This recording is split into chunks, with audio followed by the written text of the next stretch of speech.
So my wife is handing out some things that are going to be helpful for you after this is over and maybe even while we are doing this. This is kind of based upon one of a few different resources, but primarily this book here by Frank Seekins, and it's called Hebrew Word Pictures. So just to kind of give you an idea of where this is coming from, there are other people out there that that talk about this, but yeah, I shouldn't need one. But nonetheless, it's basically the same. You can't change what it is. It is what it is. It's kind of like, I keep thinking I need to change up my Dinosaurs Ice Age pre-flood message. It's like, well, what can you change? It is what it is. I mean, you can't change what truth is. And so I just find this fascinating, and I don't want to take, too much time outside of just tonight to show you the power of the Hebrew language. So anyway, this is a video of somatics. When I take and do science camps, I take this kind of like a speaker underneath it. There's a steel plate on top, and I can just sprinkle salt or sand on it. And this is what happens when you do the sprinkling on. This is like real time here.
You got to raise your hand when you can't hear this anymore, too. Hear what? Yeah. Sure, a dog's out there.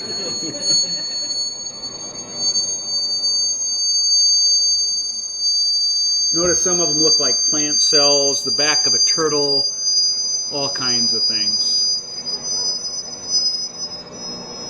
Now, by the way, I can't hear anything anymore. I don't know if you guys can. Oh, no. Yeah.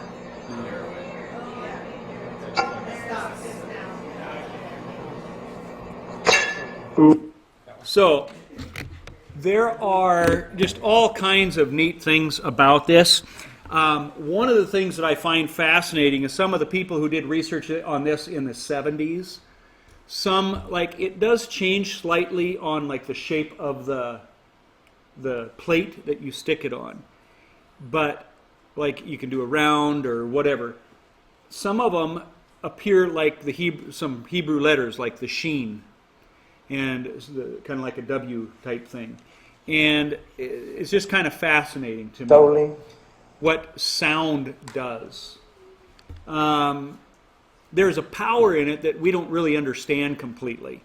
Another example would be this guy here. He did what is called sonic bloom. Now this is for your next garden club meeting. This is my contribution. You don't want to call it what it is, right? Yeah. If you have speakers, you should probably be playing music in your greenhouses. Because there have been lots of studies showing that sound affects the growth of the plants. This guy holds the world's record for a number of different plants. I don't even remember what the names of them were. But one of the things, he's kind of capitalized on it by basically selling speakers that play a sound but also a fertilizer. Well, you can do this yourself. It isn't anything magical, at least on our end of it. But when you play certain sounds, certain frequencies, the stomata on the plant opens up. And then the fertilizer will be taken in by the plant faster. And so what's fascinating to me about this is when you look at it from a creation perspective, when is the dew on the plants? In the morning. When are the birds chirping the most? In the morning. And how God's creation works so symbiotically together, it's absolutely incredible. That God has created that the sounds, that the frequencies that are best are in that bird chirping range. And so we see that God has created that so that the birds chirping are actually helping your garden. Okay, all of those songbirds, all of that kind of stuff. Now, just to kind of share a little bit more here, you might remember Mythbusters. Mythbusters did some things with pea plants, and just I'll show you what they did here. Does talking to plants help them grow? So this is the classical music. Classical music. Turns out, not as well as playing them music. Wow! Dude! Right? Those look like very healthy plants. They're bop. All I hear is wow! Wow! Number 7. The Metal House was the best performer of all. How many peat buds? But in both music houses, the plants were healthier, taller, and had the biggest peas. My God, metal is huge. These plants are enormous compared to everything else. I think heavy metal rules. I think heavy metal. Totally rules. So we always hear, classical music, rock and roll kills them.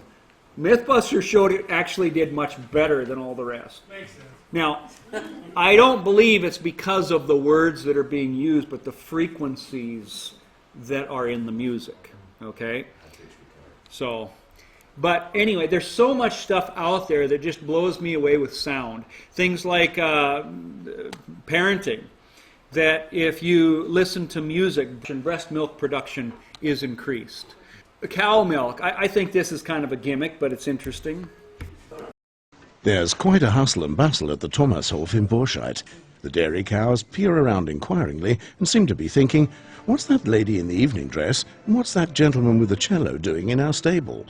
Obviously, these cows have not yet heard about the experiment conducted by scientists at the University of Leicester. They demonstrated that the milk production of dairy cattle is boosted when the cows are allowed to listen to classical music. As experts are well aware, a happy cow will produce more milk. We create an environment that is meant to increase the output and the well-being of the cows. The expression coined for this is cow comfort. I must say, I do find the idea a bit crazy, but cows that are very calm and which may perhaps be stimulated slightly by music can probably translate that into milk production. Not only the farmer looks forward to more milk, the Dortmund Concert Hall and the advertising agency Jung von Matt-Erbe are also hoping to attract attention. The creative minds from Hamburg came up with the idea of playing the highlights of the forthcoming Dortmund concert season to cows for a commercial. The milk produced by the cows will then be available in the concert hall under the brand label Dortmund Concert Milk. As a special highlight, each bottle will give details of which artist the cows listen to in order to produce that particular milk. What makes this campaign rather special is that the Dortmund Concert Hall has the slogan, "Experiencing music as you've never experienced it before." This is about the special acoustics of the concert hall and the exclusive musicians, which make it a very special musical experience. So we thought, why not let people experience music in a completely new way? Let them taste it. The musicians won't come to the stables every day, of course. In future, the cows will listen to recorded music to produce milk in various different flavors, such as Ivan Fischer, Philippe Jaruski, and Mitsuko Uchida. I found the idea really fun from the start, and very good too. The idea of producing a film at the end of which there would be a product that you could physically hold in your hands and give people to take away with them, be it sponsors, members of the press, or selected visitors, to actually produce milk. It's fantastic. Now it's up to the concert goers to develop a palate that is as refined as their taste in music, so as to appreciate the difference between individual artists.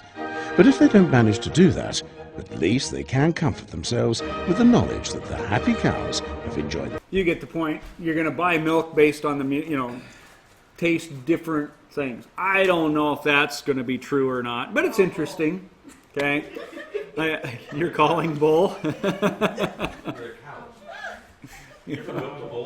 Yeah, bulls don't give milk.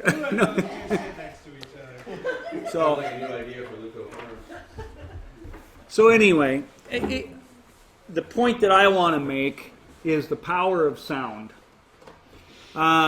We look at Proverbs 15:4, a gentle tongue is a tree of life, but perverseness in it breaks the spirit. There is a power in our words. We have death and life are in the power of the tongue, and those who love it will eat its fruits. The voice of the Lord makes the deer give birth and strips the forest bare, and in his temple all cry glory. And the Lord delivered unto me 2 tables of stone written with the finger of God.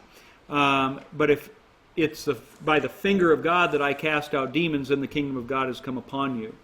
That God cast out demons by his word. So many things along the same line, Psalm 8:3, when I look at your heavens, the work of your fingers, the moon and the stars, which you have set in place, that God created things by the work of his fingers. Well, we know how he created things. It was by the spoken word. Okay? Isaiah 55:11, so shall my word be that goes out from my mouth. It shall not return to me empty, but it shall accomplish that which I purpose and shall succeed in the thing for which I sent it. I can go on and on here with verses that will talk about this. Now, I don't want to get that pendulum swinging too far one direction. I think that today we have maybe a tendency to take this too far about maybe speaking things into existence. But on the other hand, we've taken it too far the other way, basically saying our words don't matter. That there is truth to this, that words are powerful. And what I like to show people about this is just to make it almost tangible how God could create things using the power of his word. That he would be able to say, and shape is coming about because of these different tones, whatever it is, and just boom, shape happens. Whether it be genetics in your DNA, I don't know. Now, I'm not saying that's how it happened, but to me, it puts it to more of a tangible way when I say God created by his word. Now, again, that pendulum has swung into the New Age. We hear this a lot. The New Age takes this, and we can see that you can buy in especially kind of these New Age type stores, DVDs or download music that has certain frequencies that will have DNA curing or fixing music. That if you listen to this music, it's got certain frequencies and it's supposed to heal your DNA. Okay, things like that. So it's out there. I believe that is because the devil loves to take something truthful and twist it and make it, silly. But nonetheless, I think there's something there that, I don't know if I've said this before. I say it all the time when speaking, so forgive me if I've told you this before. But maybe stop me if I've told you this before. But everything is made up of atoms. This cup is made up of atoms. A rock is made up of atoms. Atoms are made up of electrons, protons, neutrons. Inside there we have quarks. And what we have going on in there is movement. Movement is energy. So if you have energy in a rock, that is absolutely 100% scientific truth. Now, New Age has run up, crystals and the energy in crystals, and let's hold them and let's wear them and let's, put them in our babies' diapers, whatever. I don't know. Bottom line is, we do all kinds of dumb stuff with it. That's not what the Bible is talking about. And that's New Age voodoo. But there is truth that there is energy in a rock. Okay, I'm going to put this in a biblical perspective for you. If that's energy, where did it come from and what is it? Well, you go all the way back to Genesis 1:1. It says, in the beginning, God created the heavens and the earth. And then it goes on and it says in verse 3, the earth was formless and empty, and the Spirit of God was hovering over the waters. That word hover is literally a back and forth energizing movement. Like an eagle fluttering over its nest, hovering over its nest. So the Spirit of God was hovering over all of the waters before creation. I kind of see that as an energizing force to the world. So imagine for a moment if all of the atoms in this cup all of a sudden lost their energy. If the movement in those atoms stopped, what would happen to my cup? I kind of picture it as almost like just going to dust in my hand. The problem is what is dust made up of? Atoms. Yeah. I think what would happen is what 2 Peter tells us. That when the Lord comes back, He's going to pull His Spirit from this earth. And what happens? It says everything will go away with a great noise. So the Big Bang hasn't happened, folks. It's coming. 2 Peter 3, I believe. 2 Peter 3. King James says with a great noise. Some say melt away with fervent heat. 2 Peter 1. I think chapter 3. I'm not going to distrust him. I know him. I might be thinking of the flood. It's there. You'll see. Brian, isn't that the basis of string theory, that the smallest building block is a string that vibrates and moves in different ways? Yep, that movement. So what is that movement? Well, Hebrews and Colossians, and I'm terrible at giving you the exact address, but Hebrews, I think chapter 1, verse 3 maybe, says, I might be thinking of John, but anyway, Hebrews says that all things, He sustains all things or holds all things together. Colossians says that as well. One of them says hold all things together. The other one says He sustains all things. In other words, God is the one who is even holding my cup together. That it's His energizing, powerful Spirit that fills this universe, omnipresent. I mean, you want to understand omnipresence, that's another, to me, a tangible way to grasp that. Everywhere where there's atoms, the Spirit of God is there. Okay? So, I just find that fascinating. The movement, the energizing force holding us together. That there's so much more to this world than we understand. That even the invisible things that are not seen, we talked about that in Hebrews, God is in control of. And we just don't know much. But it's also kind of fascinating. I don't know if I'm not going to take this very far. You see Da Vinci's notes up top. Very similar to what we can see in patterns of cymatics. We see the back of a turtle. And here are some cymatics, shapes, next to the turtle. Different things like that.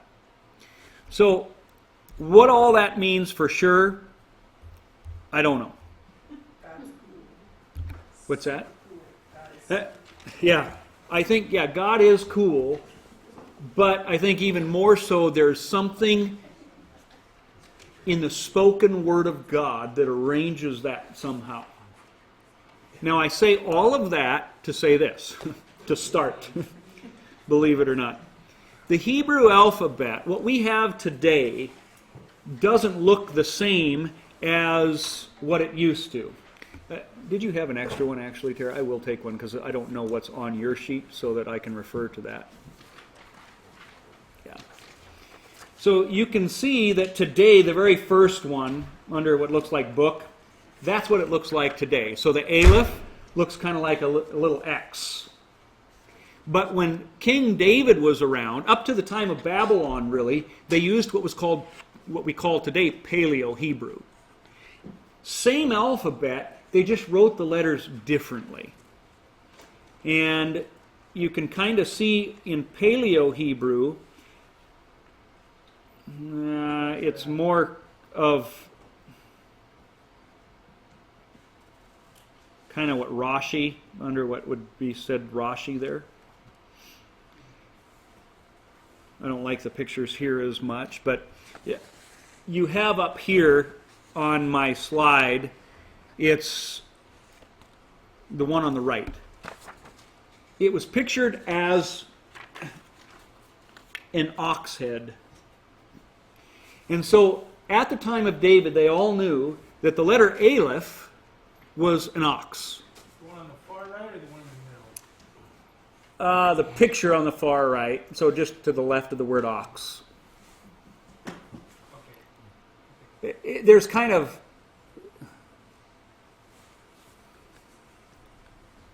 I don't know if one's like a cursive type or how they do that, but one or the other.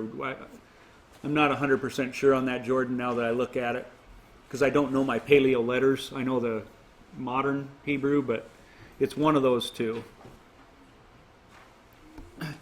But bottom line is that we see that every letter of the alphabet gets a picture. Beit, the second letter, B, is pictured as a house. Now, give you an idea of even where these letters come from. Today, in modern Hebrew even, the word for house is bet. The exact name of the letter B. So when we say the word Bethlehem, that's Bet Lechem. House, Bet Lechem, bread. House of bread. Okay?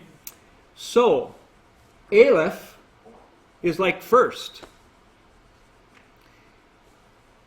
Then you get, and it just kind of goes on down, D, Dalet. The word in modern Hebrew today for door is Dalet. And we see that the picture for the letter D is door. So there are these connections. So if they're going to write the word door, they just write a letter? No, they write out Dalet. D-A-L-E-T. So in Hebrew you have three letters for the word door. It's like a D, an L, and a T. All I want you to do for now is if you even look up here at those letters, you have the letter A is a picture of an ox. That's how they've always viewed it. The letter B is a picture of a house. G, Gemel, is a picture of a camel. D is a picture of a door. In modern Hebrew, the letter D, the word for door today is Dalet. The same exact word of the letter D. So I'm just kind of laying a foundation here, and then we're going to kind of explain a little bit more how this comes together. Every letter also has a meaning. I'm not going to go through each one of these letters. You've got them on your sheet there, but each one has a meaning. So, for the word Aleph, if you see that letter, it means first, a leader, strong, or authority. It'll mean one of those words. Okay? That's all you need to know at this point. The word house, or the letter B, bet, pictured as a house, will mean household, in, or into, or family. So for example, the word in Hebrew for day is yom. If I say bayom, put the letter B in front of it, it means in the day of. Or in one word you'd say when. So bayom. Anytime you see that word, a word starting with just the letter B and then the word, it means in and then that word. Okay? So that's even in modern Hebrew. So, with that said, I'm going to just show you that when they named things, when they put words together to name stuff, it wasn't just, oh, let's call it a deer. You know, oh, let's go with an ox. Cat. Dog. And then by the end of the day, he was getting tired. Right, well, I guess I flipped that around. I heard some comedian talking about hippopotamus, elephant, and then at the end of the day, he got tired and said cat, dog. He shortened him up. That's not how it worked. When Adam was naming the animals, he was examining these things, looking at the characteristic of it, examining the creation. And as he examined the creation, he was seeing God's qualities, his power, his nature, and would name those animals based on some of the characteristics that it had. What I want you to see, though, is Romans 1 says that since the creation of the world, God's invisible qualities, his eternal power and divine nature have been clearly seen, being understood from that which has been made, so that men are without excuse. By examining God's creation today, Bill Nye said that the more you move towards science, the more you move away from God. I disagree 100%. I would say the more you move towards evolution, the more you move away from God. But the more you move towards science, true science, the more actually you are amazed at God. Because through looking at what he has made, you see his power, qualities, and nature, and it blows you away. I think that's what Adam was doing when he named the animals. He was building a relationship, getting to know God by looking at his creation and going, wow, and would name it and think about it. That's one reason why a lot of times the Hebrews would not name their babies right away.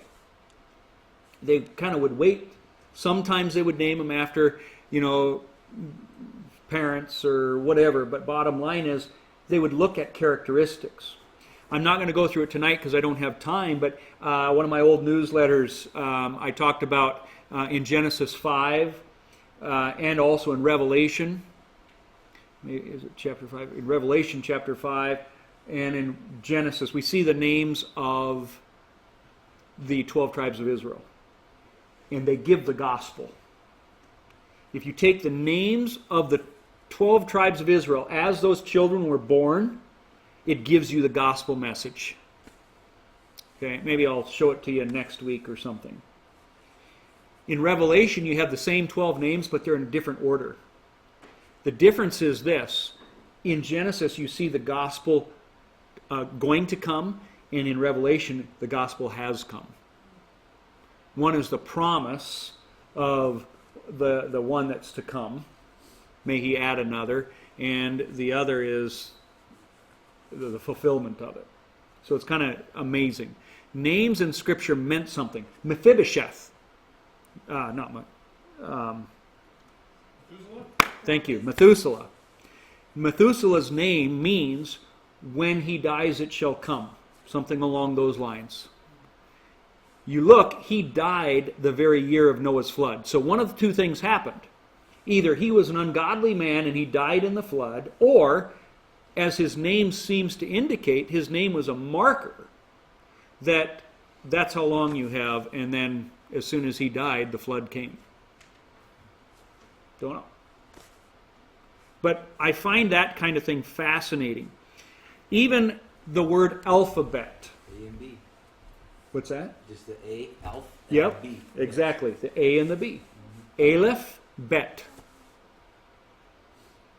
That's where we get it. Does Latin derive from Hebrew in some senses?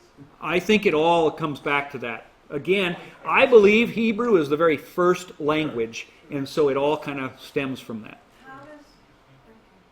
And that all comes from the Phoenician alphabet. Phoenicians, The yeah. Latin and the Greek, that all comes from Phoenicia, which is right where Israel And is. I am going to show you some pictures of that, of the Phoenician and all of these, so it all goes back to it. I'll show you as we get going here.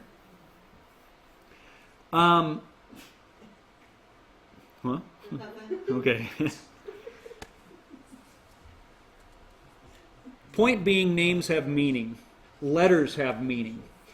The Jews, they believe that the Hebrew alphabet is holy. Why? Because by those letters, God created the world. Because as he spoke them, it came to be.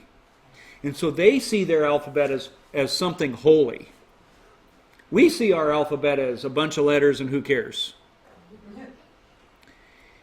But there's something more to that. If the power of life and death is in the tongue, if the power of blessings and curses is in the tongue, is it possible that there's more to that than we realize? Because words mean something. They are not just words, but they are life or death. Now again, I don't want to take that too far, like I said before, but nonetheless, there's something to that. The word Yahweh, okay, Yod He Vav He, which is basically 4 letters because they don't have the vowels in the Hebrew. Yahweh, just one other thing I need to tell you, on the far left you see numbers. Each letter is also assigned a number. And so there's something called a numerology, and I'm not going to get into that. I think, again, that pendulum can swing too far, but I also believe there's truth to this. I'm not going to talk about it tonight outside of explain what it is and give you one example. The word Yahweh has the numeric value of 26 when you add up those 4 letters, Yod, He, Vav, He. You add those 4 up, it equals 26. It's interesting, the word love is, if you add up the letters, it's 13. Or double, love doubled is Yahweh. Okay, now you might think, well, that's a little stretch. Well, maybe it is. All I know is that it's interesting, 1 Corinthians chapter 13 is the great love chapter. God's commandments are split into 2 parts. Love for God, love for your neighbor. Both are love, or love doubled. Love doubled is Yahweh. Abraham, Isaac, and Jacob consist of 13 letters, and the matriarchs of them consist of 13 letters. This is stuff that the Hebrew rabbis pick up on. Okay, they love numerology, and they look for these. They see these correlations. You're saying Abraham, Isaac, and if you take all 3 names, all the letters in those 3 names, the patriarchs, there's 13 letters. The matriarchs, there's 13 letters. Okay, a total of 26 letters, just like what we have in the word Yahweh, His chosen people. You might say it this way: the bride and the bridegroom. The total is 26. Exodus 34, verses 6 through 7, has 13 attributes of the mercy of God. 13 letters of love. Okay, again, I think you can let that pendulum swing, and you can maybe find things that just coincidence, whatever. So I don't dig into numerology, but I want you to know it's out there, and that the rabbis, there are some rabbis that really dig into this stuff, and it's amazing some parallels that you see. But we're not going to talk about that. I just wanted you to be aware, and that's what those numbers are about. So the word Yahweh right here, you see Yod, He, Vav, He. That on the top is how we read it. The bottom one's how you read it in Hebrew, because in Hebrew you read from right to left. All right? Now, and then underneath it you see it in the Paleo. So, what we see is a Yod. You know what the word for hand is? Yod. Sometimes can be pronounced Yod in Hebrew. Just like Beit is the word for door, house. Dalet is the word for door. Yod is the word for hand. What's the picture of the letter Yod? A hand. What's the meaning of the letter Yod? Hand. That's one of the meanings. Then you have a He, and the He, depending on if it's at the beginning of the letter or in the middle of the letter, I'll maybe get to that. It has different meanings, but behold. If it's it means like behold. So if you take the word Yahweh in just the meanings of the letters, it means this: behold the nail, or behold the hand, behold the nail. Let me give you some ideas of how this works, and my goal here is just to show you the depth of the Hebrew language and how amazing this is. This by no means is going to be complete, and I'm not going to go through every letter of the alphabet, because then we could take a whole 15, 20 week study on this, probably a week for every letter. But, I'd lose you by then, believe me. So here's the word Aleph.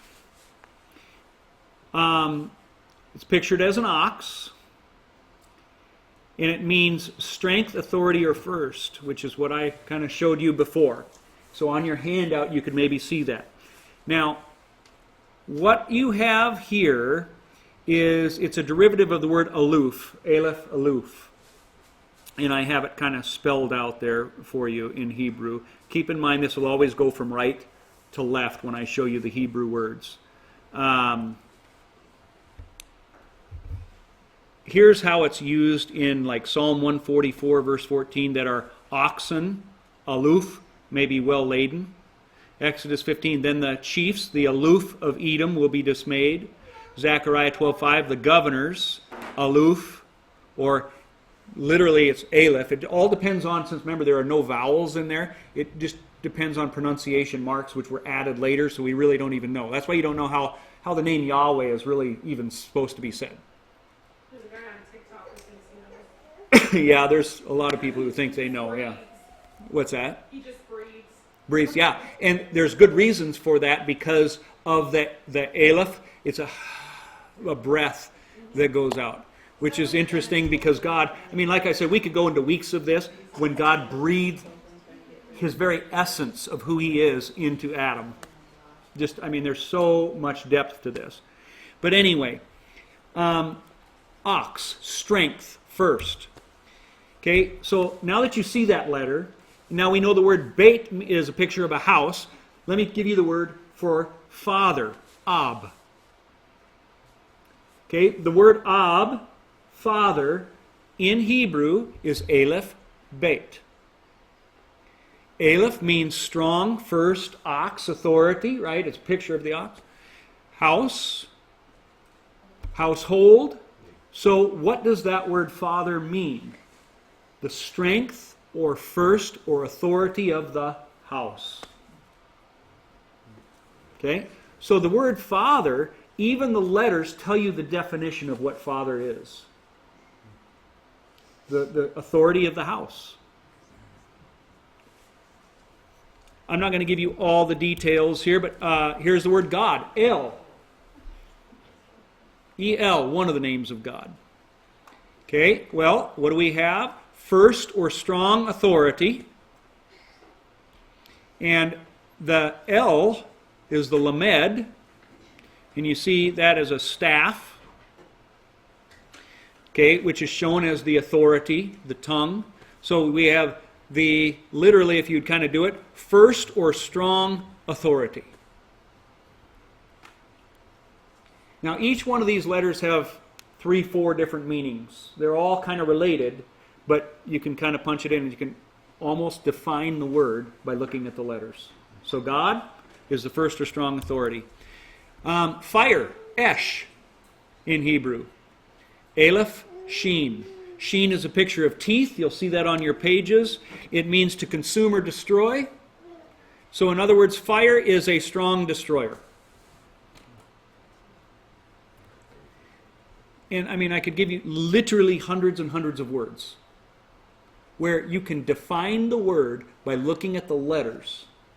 Now, what's fascinating about this is there are some Hebrew words that we really don't know what this means. But when you go to the Paleo and you just look at the things and then look at the context of the verse, you can almost define it and make sense. Oh, okay. That makes sense. Blessed or happy. Here we see this word, Aleph, Shin, Resh. You put those together, it would literally be something like fire, head. Resh is the place, when Resh is placed at the end of fire. Sometimes you're going to have the word, and then you have another letter. So what happens is you have the word itself defined, and then the letter adds on to it. So with the word blessed or happy, you have the word Esh, that X in the W-looking thing, which is the Aleph Shin. Esh, there's fire, and then you have the Resh at the end. So you have fire, which is already defined. So fire, and then the added letter, the Resh, is a picture of the head. As a matter of fact, the word for head in Hebrew today is Rosh. And so you have head, of fire. Jamie. Yes, Jamie. Which you may say, well, that's interesting, but the Bible says that he will bless those who bless you and curse those who curse you. He also says to bless somebody, he says to bless those who curse you, and when you do, you put burning coals on their head. Just things like that. So that one maybe is not as clear as some of them, but nonetheless wanted to show it to you. Love. Here's that word, achav. 3 letters again. You put the letters together, you get a father's heart revealed. Because you have the word ab, the word aleph, or the letter aleph, and then ab. So the reason I'm showing you these is when you have that root word already in the word. The H being in the center is to reveal the heart of something. And so that, can't find it up here, there it is, the very top, the X, and then I don't know how to describe it, the hay, and then what looks like a mouth going that way, Pac-Man, the bait. Ab is the first and the last letter, the H in the middle. And so it gets a little complicated just with that letter H. But that's about it. It's not too complicated outside of that. When that H is at the beginning, it simply kind of means like the. When it's in the middle, it's to reveal the very center of. And then when it's at the end, it can mean something as well. And so that's one that kind of throws a little loop in there. But anyway, so that's where it comes from. I'm glad you asked that because I missed it. The word im, aleph, mem, literally would mean strong water or life giver. Or strong chaos. Or strong chaos, which is interesting because a woman can be either life giver or chaos giver. It is true. I mean, that's what we see all throughout Scripture. So, Could it be strong against the chaos? Just sit on the couch. No. anyway, this is just kind of giving you some ideas. Like I said, I don't want to take too much time. I'm just going to give you a couple more letters and show you some of that type of thing. Here's bet. Now, here's what I was telling you, Jordan. You can see the different letters, and I don't remember which is one, but you see like a Proto-Canaanite one just to the upper, I guess, left. So they show you the house, and then you have the cursive just on the bottom corner of it, and then the letter today, and then all the way basically around, different ones throughout history, how it leads up to what we have to modern Hebrew today. So every letter he goes through and shows you that. In that book? Yeah, in the book by Frank Seekins here. So bet, as I said, means house. I'm not going to get into that too much outside of now. From here on out, what I'm going to be showing you, it'll be a little easier. These words right here. So son, bar. So when you have bar mitzvah, okay, the commandments for the son or whatever. So morning, okay, boker. So if you remember in Israel, those of you who went, we'd say boker tov, good morning. And if you look at the word there for son, you put those two letters together, you get man from within the house, or house man. The word for morning, it's a house behind a person, almost like you're leaving for work type thing. The word blessing, Baruch, Baruch atah, blessed are you. Okay, it comes from the word ni, that's in the word already, and so ni or kneeling and blessing, basically, it comes from those together. Here we have camel. It means to lift up, pride, benefit. Gimel does, the picture of the camel. So the word foreigner,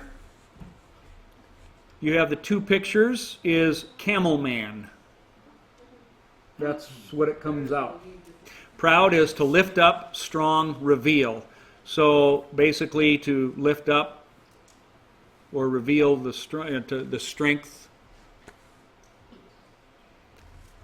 So I think you get the idea. Like I said, I don't want to go too much detail because I know this can be boring just looking at each one of them, but I think it's going to reveal some of the aspects of it. Judge. For the Dalet here. I can't even understand my own notes here, but there it is. Judge is Dan, right there. 2 letters, D-N. And together it means door, the D, the Dalet, and then action or life. So, door to action is a judge. Knowledge, Dea.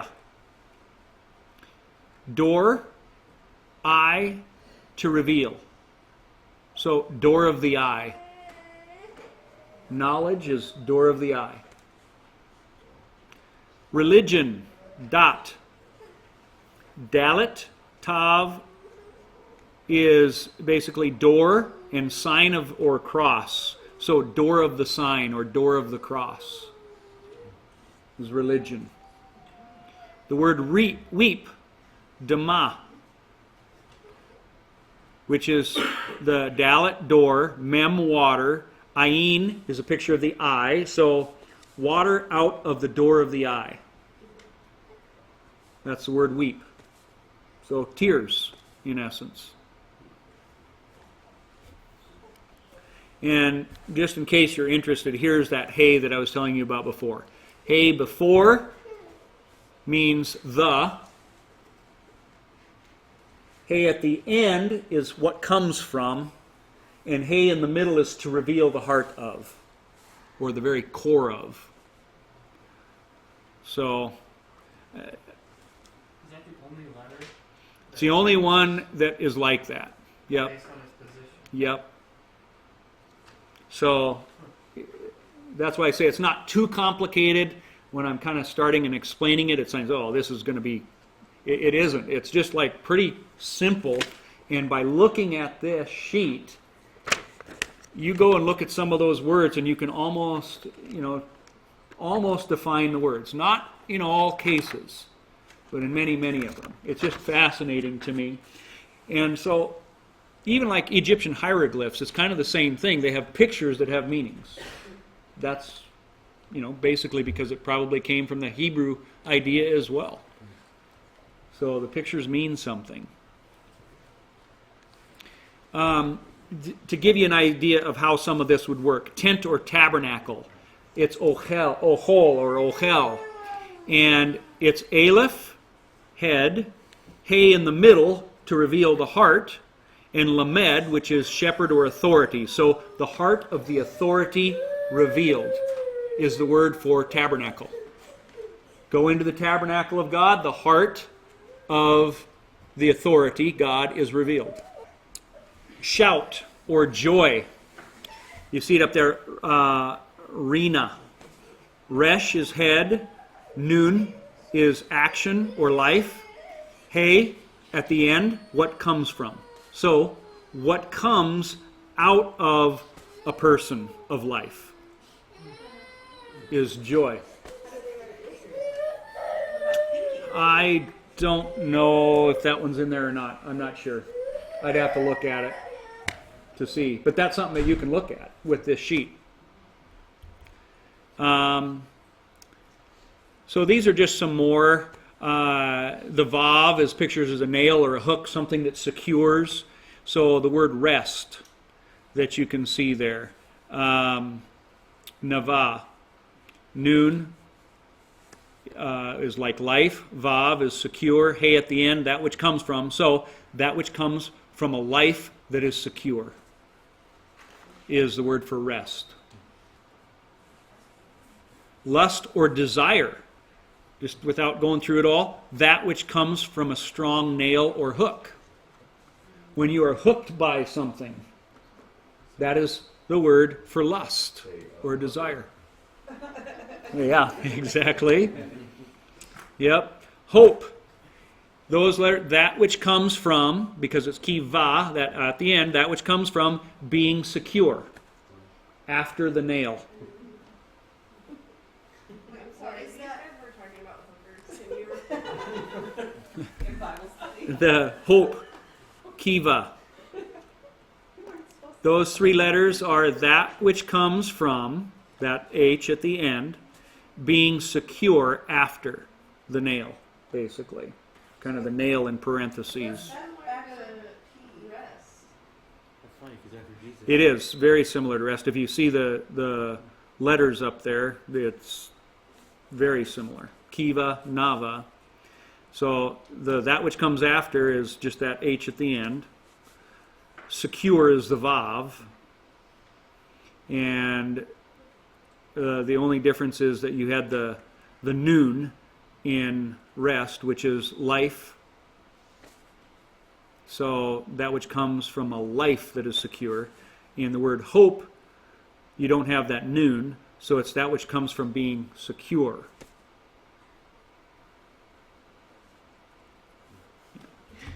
And again, this isn't all concrete, but nonetheless you can see there's some meaning to here. Bad counsel, Zima. Oh, that's true. True. Gives you a headache too. 1990s. That which comes from weapon of chaos. Enlighten, an action when person of weapon, like an enemy, is revealed. Grace. The chet is like a fence, to be fenced in, protected.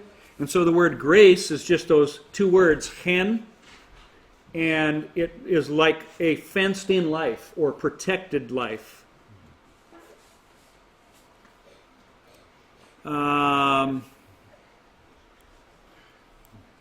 Refuge, that which comes after offense. Or inside. What's that? Or inside. Yep, being protected, yep. I'll just do a couple more. Tet, for snake. So we get, trying to pick out some of the better ones here. Satan would be a good one to look at. Ha-Satan, you might hear Daniel Joseph say Ha-Satan. Remember, ha at the beginning means the. So what you have is Satan is teeth that twists life. So the one who twists life, the teeth of the one. Yeah. And that's exactly what he does, is he twists the word of God. To seduce, that which comes after, that hey again, surrounding or twisting the eye. So you twist the eye, that which comes after your eye is twisted, seduction, seducing.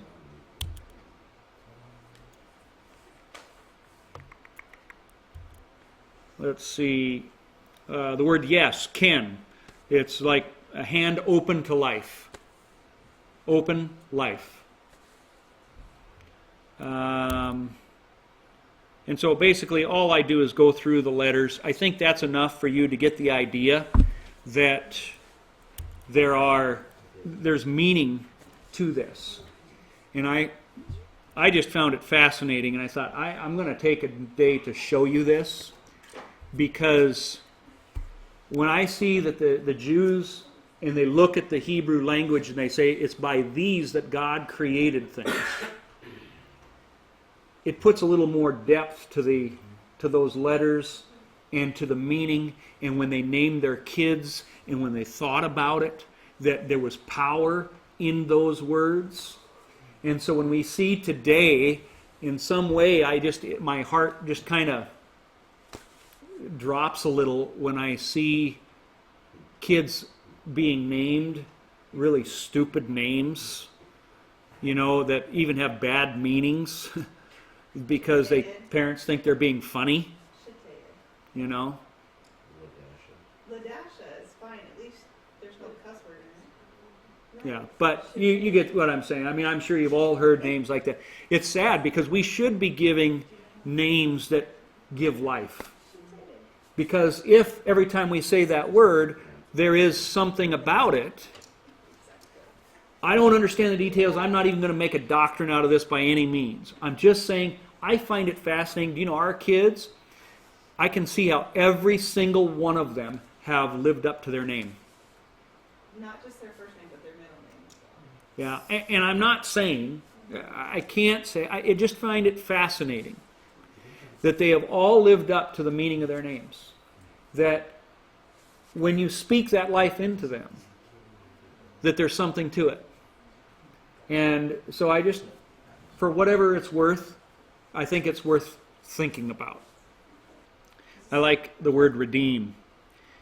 What comes from the mouth of the door. Jesus is the door. It's kind of neat. What was, I thought fear was up there. Let's see.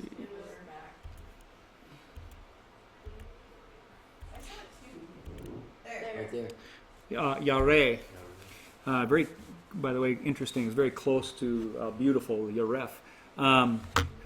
Fear is hand of the person in authority, or hand of the strong person. So you think of your father, the hand of the strong person, that you should fear God. So it's kind of interesting there. Like I said, all of these words were ones that, if you would do the whole thing, are kind of fascinating to me. And like I said, if you want that book, he has, even in the back, some of the more common ones. Like half of the book is going through words: hardship, hate, hawk. Here, hawk, it means the living hook, which is interesting how they, go and grab things. So it's just a fascinating thing, as I've said a number of times here already tonight, so I don't need to keep saying that. But I just think, my goodness, how in the world can we not see intelligence? And when we look at language even, how it just destroys evolution. You go back in time, the languages get more complex. Evolutionists can't explain the beginning of language. They can't explain why humans can speak, but animals can't. Sometimes they say because an animal doesn't have a certain part that we have, and so on. If they did, maybe they could speak. No. It's so much more than that. But English has been dumbed down. You go back 100, King James English was much more complex than today's English. You go back and we see Latin was more complex than English, but not as complex as the Greek. The Greek complex more than the Latin, but not as complex as the Hebrew. And language just keeps getting dumbed down, which means you go back, it becomes more complicated, more amazing. The opposite of what evolution would teach. It should get simpler, and it's gotten more complex. But instead, it's terrible today. And so even this language in so many ways is amazing to me. Yeah. Here are some fascinating ones too, like Egypt, trouble within the water.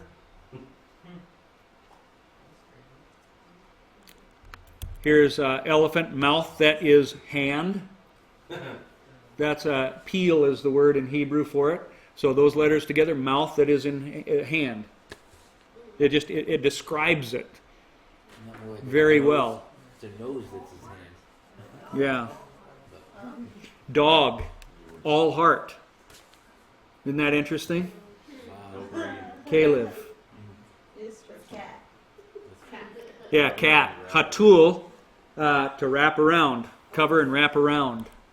So cats should be turned into hats. The cat and the hat. So anyway,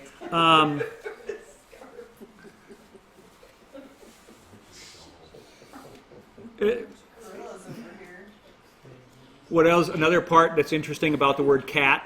The second part also means to like vibrate. And so you think of a cat purring. So, yeah. So, anyway, if you don't have any questions, like I said, this is a little different tonight.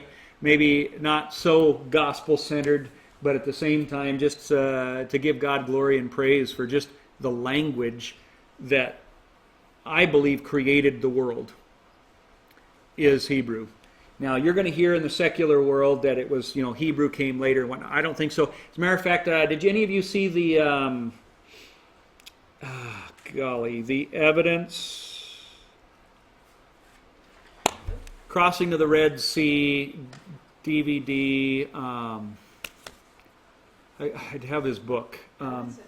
Law. I met him in Minnesota. Research. Steve Law.